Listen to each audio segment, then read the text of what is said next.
What time are we supposed to start? We're supposed to start at 9:15, but it's just 9:12. Hi, Dad. I thought we were going to have an introduction. How you doing? I'm coming to listen. No, don't do that. Yeah.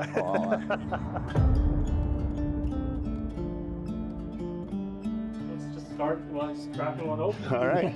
Well, do you want one there? What do you think? You want to grab one too? Jericho, yeah, you should. Start there in the fridge.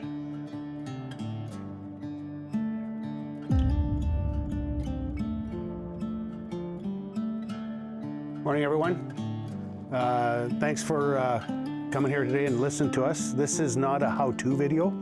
I used to play a lot of sports. Now I coach a lot of sports because I'm old, fat, and bald. But yeah, just helping out Andre here on this little project that we did. So let's kick it off.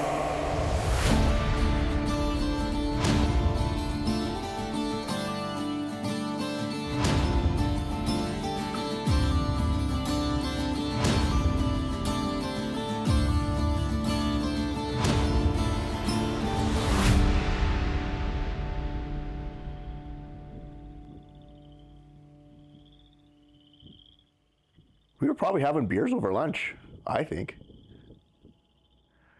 I don't know what to do with my hands. We just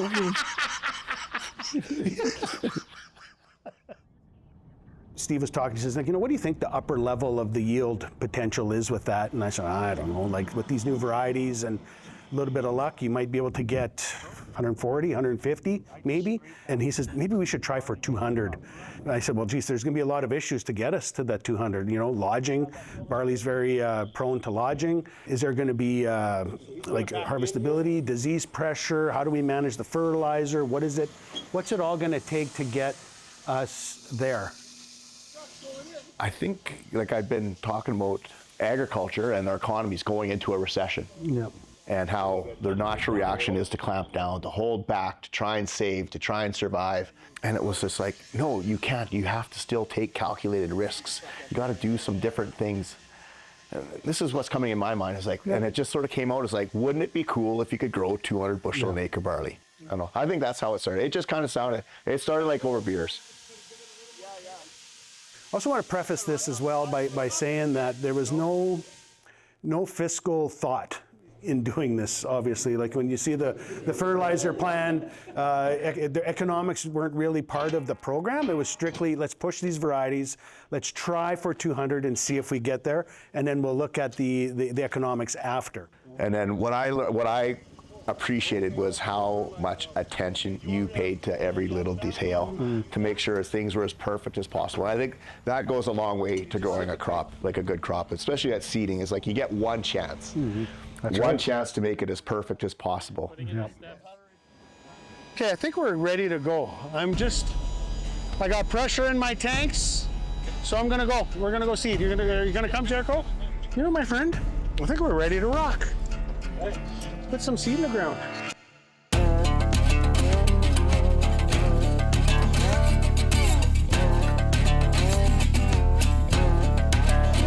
I'm gonna jump in with the truck with Andre. Yeah. And we're gonna go seed a few rounds and you can do some filming and then we'll switch. You can jump in the tractor there too for a bit. Okay. Okay? Cool. For me, it was fun just having a friend with me. You know, to kind of do the work and be part of it all. As a producer, when you're going into it, you know that this is going to be showcased. So you're sensitive to the mistakes. So you really don't want to have a mistake. That's why you let me seed. Yeah. So you can play me. That was Steve's fault. Yeah. You want to drive? You want to try? Yeah. Okay. So the second you touch the steering wheel, listen, it's tones. So now you're seating. Yeah. And then Okay. So when we get to the end, this one? yeah, you pull that back. It's not nearly as nice soil as this. Yeah, this is like garden soil almost. Oh, it's beautiful. It is like garden soil. We don't know much, do we? Is this the field? It's a 140 acre field, and the landowner has a road that goes across the field to the back corner of the bush. I used this road as the dividing line. So I had my standard program that everything got, and then we did extra treatments north on that. So this was my program. I banned my ammonia in the fall. So I put on 75 pounds of actual N in the fall of 2023. On May 13th, I burned it off with a pre-pass flex, and it's a generic Roundup. May 14th, Vibrance Quattro, obviously. And the variety we tried was Kelly seed barley, feed barley. Seeded at 2.3 bushels an acre, 110 pounds. My target plant density is about 27 plants per square foot. 2 different drill blends were applied as well. So that was one of the variables that we did. My standard drill blend was on the south, and then I'll talk about the enhanced drill blend on the north. The highlighted pieces are other things that we did that were different. June 11th, the enhanced side got Invita and half-rate Modus. So Invita is our biological, our nitrogen fixing biological, and Modus is our growth regulator. And we put it on at half rate. Okay. The herbicides were the Axle, Talonor, and Bumper. Another highlighted piece is local dealer sells liquid UAN, and we stabilized it, and I put it on with the stream nozzles. July 5th, Miravis Ace, our fungicide. With the other half-rate of Modus at that time, and Master Lock is a surfactant. August 21st, I did my pre-harvest application. We harvested it September 5th and 6th. Oh, I'm anxious to see how this turns out. I am too. I think the biggest risk we're taking, the biggest surprise risk we're taking is when you said 80 pounds of pea? Yeah, I know. Nobody fucking does 80 pounds of pea. I think we set out though, our goal was 200 bushel an acre field average. Well, that's you're nuts. The field average. That's the goal. Well, I am nuts.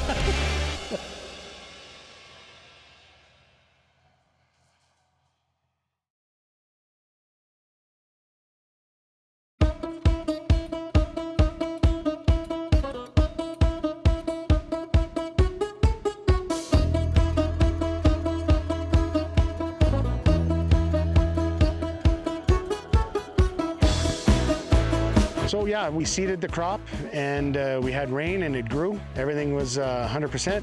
At the 3-leaf stage, we went in and I did an application of Invita and half-rate Modus. The Invitas are biological that we spray on the crop, and it goes through the leaf and colonizes inside the plant, and it pulls atmospheric nitrogen into a form that the plant can use, and it helps fill the gaps with what's going on in the plant there if you're short of nitrogen. Okay, we're good to rock now. Batch is in there. So we got the pump on and we're agitating, so it's mixing. It's just always mixing. Yep. So we're gonna drive down the road to the field. I was gonna do 2 applications, half-rate Modus, and that was a nice stage to get that Modus on the plant nice and early. A week after that, we sprayed the field with Axle Talonor for the weeds.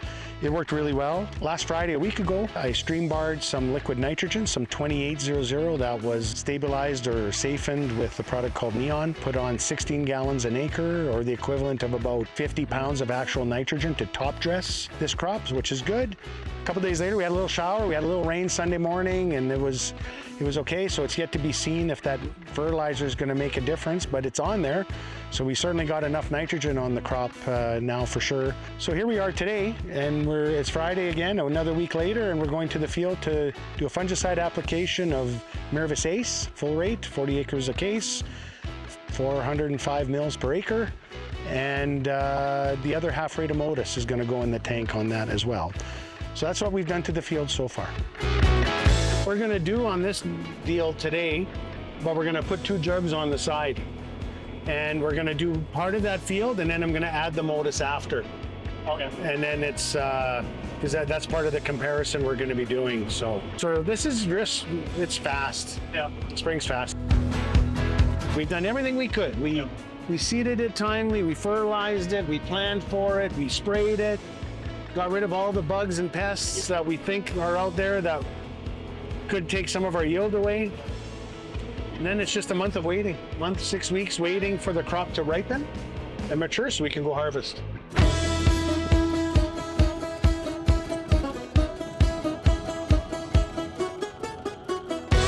Yeah, you know, sometimes you don't want to. Placebo is real. Yeah. Where you want to see something. Oh, yeah. Something. Yeah. So you have to be very careful to try and remain objective. Right. Yeah.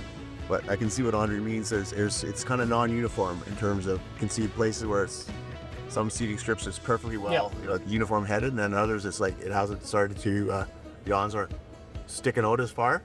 So there's some uneven seeding depth likely is what that's doing. I know he was bothered by his drill in his canola this year.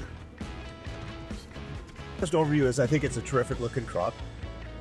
It doesn't look as terrific as you'd hope right now because it's non-uniform, but we're definitely seeing a difference in the standard program versus what we're doing. But it'll look a lot better in a few days when all the heads are out and the height is uniform. Andre sounds like he's a little disappointed in the seeding operation, just the consistency of it, having the drill calibrated. I don't know, I think it's too early to say. So I couldn't even give you an honest assessment of what the yield potential is here. Because when we look across it, you see it looks non-uniform. You think, oh, gee, that doesn't look so good. But the plants are clean. I think they're going to stand up. We've done everything we possibly could, with the exception of maybe having a better drill calibration to give it what we need. So we'll see. But it definitely looks better than this side, which is the standard code. So it's good that we have an index of what to compare to. We have, okay, the standard program, maybe a standard program only yields 100 bushels this year, and this one does 100 plus X, whatever X is, and we can make an assessment on how valuable our timp is. What I'm most impressed with is the height. And I'll say my concern about it having fall down isn't very high right now.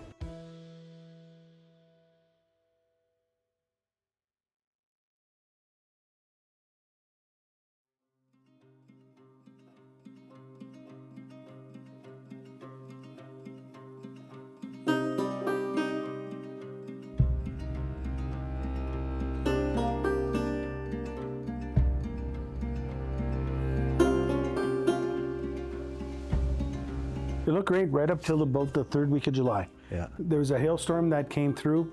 I wasn't home for the hailstorm. I was on a vacation. I was in Nashville. But I was watching it on my phone. And then I hear that it was coming kind of a swath straight through Legal, and there was a lot of damage. There was a lot of damage you can see. And then a week later, they had that tornado-like type storm where a couple people got killed, like just a few miles away. So after that, it never really recovered. Like the hail was there, and then we had the big storm right at the end of July, and the crop just could not come back up from that.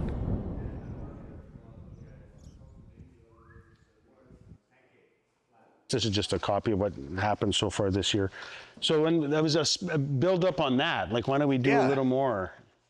And so that's where this idea came up. Well, yeah, we were just like, what's the yield ceiling on barley?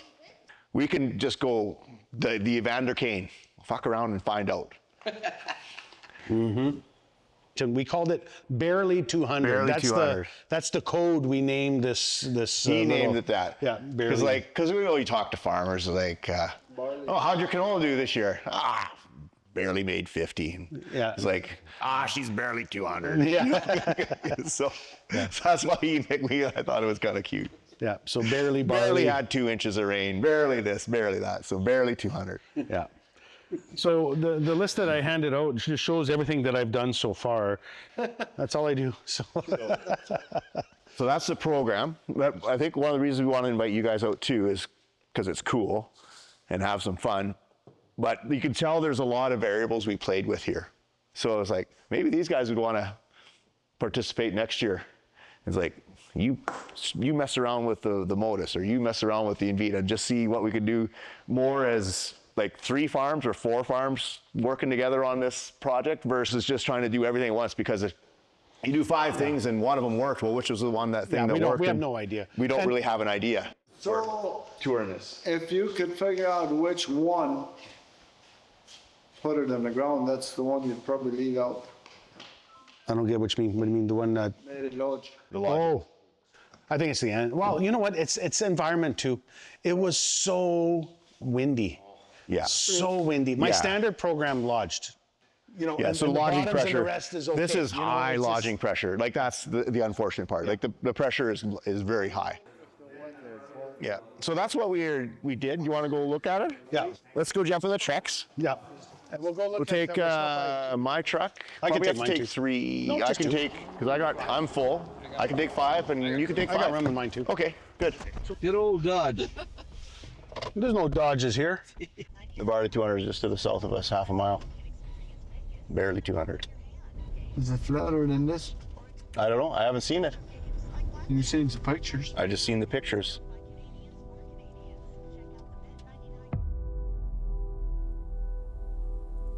It's barely standing. It's barely standing, yeah. Barely 200, it's barely standing. No, this will hit your yield by 25 or 30%, I think. Yeah, for sure. Yeah. So yeah, this is the enhanced, and on that side of the road is the standard program. It's really not much difference. There really isn't. But you can see how it's twisted. It twisted, That it's the wind. The wind was a whirlwind. Yeah, this is gonna suck. This will suck to kick up, yeah. I'll come help you. You'll be up. I'll come out with a big rake. Some trees went down over there. You gotta kill this. What's interesting is the spray trucks are standing, eh? I'm gonna go walk on the other side. I think there is a difference. This is like a little bit better, but it's still bad. Yeah. You know what's funny is when we were talking, and last time we were here, I was like, our biggest problem, our biggest fear is lodging. It's lodging, it's lodging. And like this is worse than I thought it would be. Yeah. Anyway, we'll carry on. We'll go down the end of the road.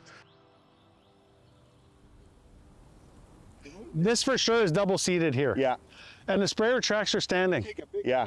Well, I remember when we were here last time, it was because the sprayer tracks were beat up. It still has nutrients going through, and then apical dominance, the hormones say we got to go this way, we're not done. We're still green enough that it wants to go up. But it lodged right at the base. Yeah. So what pushed this over? Like, is it like, see down here? Is it just wind? Or is this too heavy up top? See, it kinked here. No, just the length of the straw also. That's your spray. Yeah. You're It just delayed it a little Like bit. this 8 stuff. inches longer, yeah. It delayed it, it stressed it. Like, I wonder if we rolled it. Like, what at the 3-leaf stage if you come out here with a roller and you roll it? Well, I hope it goes 100 bushels, so we'll see what happens. Barely 100. Yeah, barely 100. This one? What's that? And this one you figure is 100 bushels? I hope it goes 100. Oh, well, that'll go past 100. I don't know. We'll find out. And still knock these And it snapped up top. They all snap up top, halfway up. Matchsticks. It was so windy, it was scary. Did your Well, you weather sent me the station? video. Did your weather station? I went and it went offline or something because I went to look at what the maximum wind and it doesn't Didn't say. record it. It did- That day? Yeah, we can look at the app. I looked quickly and I couldn't see it. That was last Wednesday. And the graph, it shows that the high speed of the day was like 25K. Oh gosh. You know, and it was like it was 100. 250K, yeah. My goal is, what do we do to maximize production and keep the barley standing? Yes. That for me It's is to keep it that's the ultimate goal. We failed on that. We failed on the keep it standing part. what, Yeah. And we knew that was our biggest risk. Well, what we have here is worst case scenario. Could be. Not every year you'll have that kind of horrific wind Yeah. either. Yeah. So we'll go we'll drive by a field where you'll see our bin knocked over. Oh, sure. It's just a mile up the road, Okay. you'll see it. Sure. So actually, like the disease, to stay disease-free, that's probably a win for a crop in that condition. Yeah. I remember your neighbor's crop just on the west side there, and we looked at it, and that crop was full of disease. It was standing, but it was full of disease. Yeah. And then after it lodged, like the most nervous I was when we went into harvest. Like I thought, oh boy, like this is lodged. Like we might not make 100.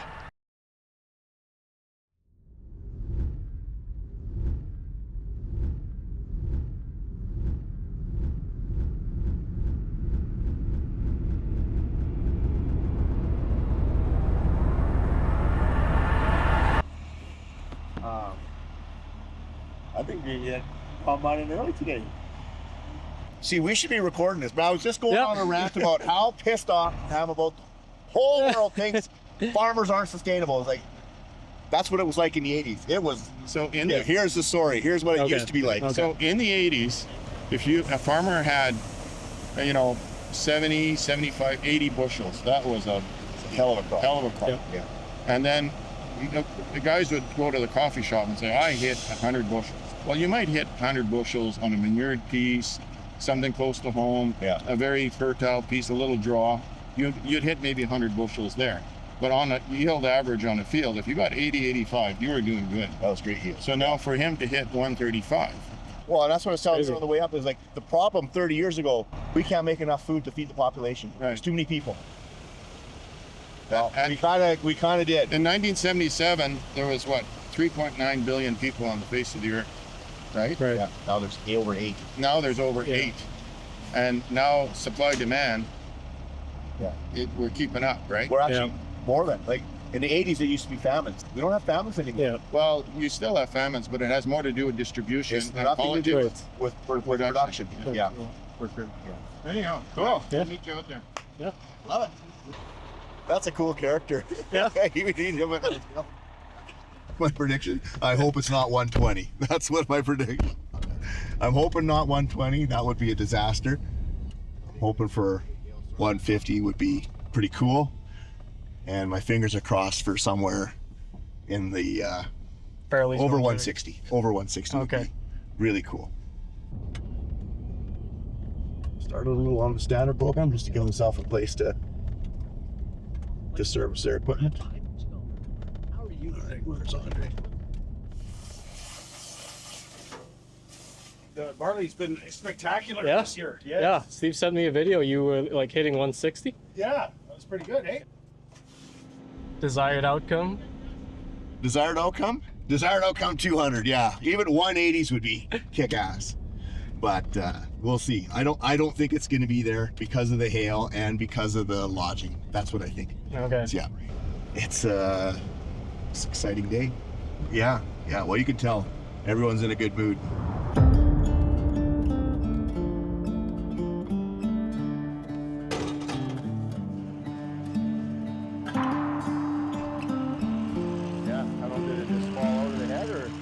This is lodged. I might be doing it one direction. I think so. I'm wondering it would be think- quicker. I think it'll be better. Yeah. Yeah, this is fucking flat. Oh. But whatever.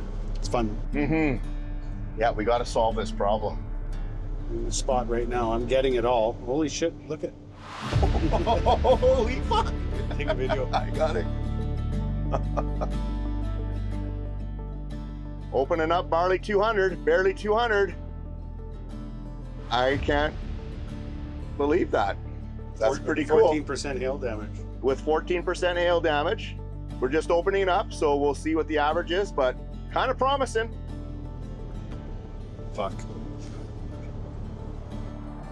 Yeah, so we were on the edge and it wasn't registering. The header was narrower, so it was it was a fluke. You know, like it was.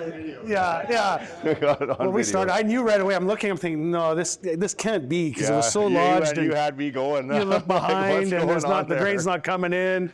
So he started videoing right away and he sent it out to the team and it was kind of fun for about a minute and a half until we figured out what the heck was going on.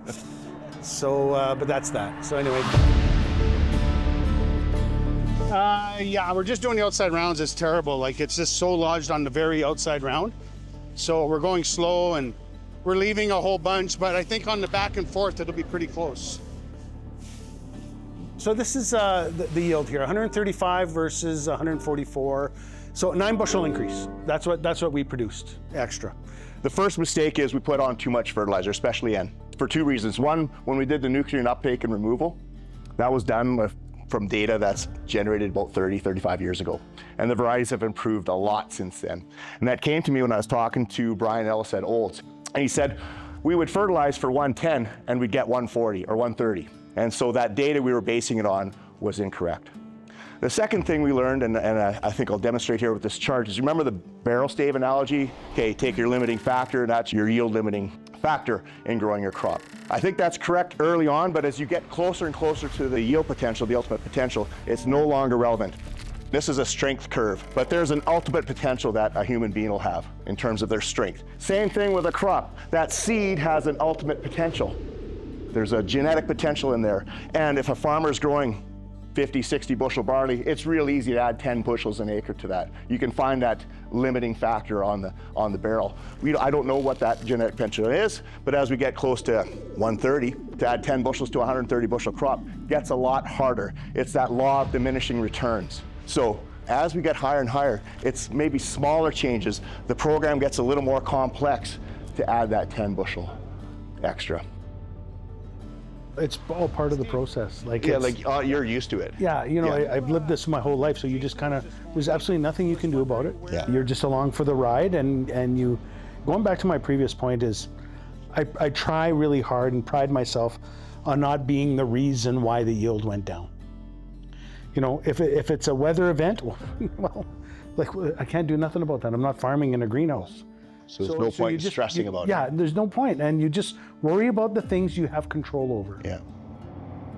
I was happy with the final yield results. I'm happy we saw a response, Yes. which was good. I think the extra nitrogen we put on was a big mistake. It's hard to know where we got that extra yield from, but I think it's actually likely from the extra P and K Probably. rather than the N. The extra N would have contributed to more lodging, and that N ended up in the straw. So it'll get put back into the soil eventually, definitely. but I think it ended up in the straw. There were parts of that field I know yielded in the 160s, 170s, you know, but it wasn't consistent. It Yeah. wasn't across the whole thing. It's the best industry in the world. I'm convinced of it. I mean, it's just so awesome being outside, working outside, and like the people in the industry are awesome. It's good to do this. This is agriculture. It's what we do. So Yeah, we'll have a more solid program for next year. I don't know, did that stuff make sense? Yeah, so just a fun project. that's it. Cut. Applause for that, please. Thanks.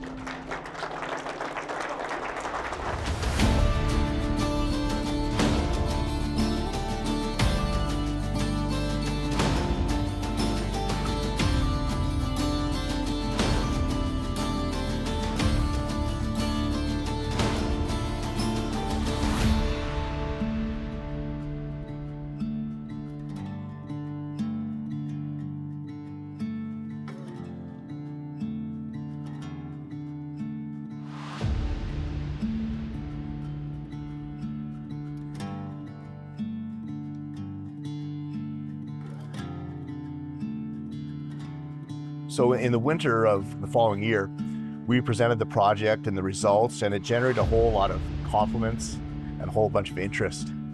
And I guess it inspired the idea that we should expand the scope. We had to be careful of how big we made it, because it was actually just getting difficult to manage the number of people that we could recruit, but at the same time staying organized. So we grew a little bit this year. The two farms that are participating is Brian Kaczynski and Viking Colony. So Brian's aiming for 175, Michael at Viking Colony is aiming for 150. And so this tour is just bringing us all together. One, so we can network and have fun. It's been a great season so far, but two, so we can actually learn what each other did, about each other's farming practices, everything from seeding to fertilizer placement to harvest equipment. So it's about just being together, having fun, but at the same time learning with other farmers who are trying to pursue the same types of goals.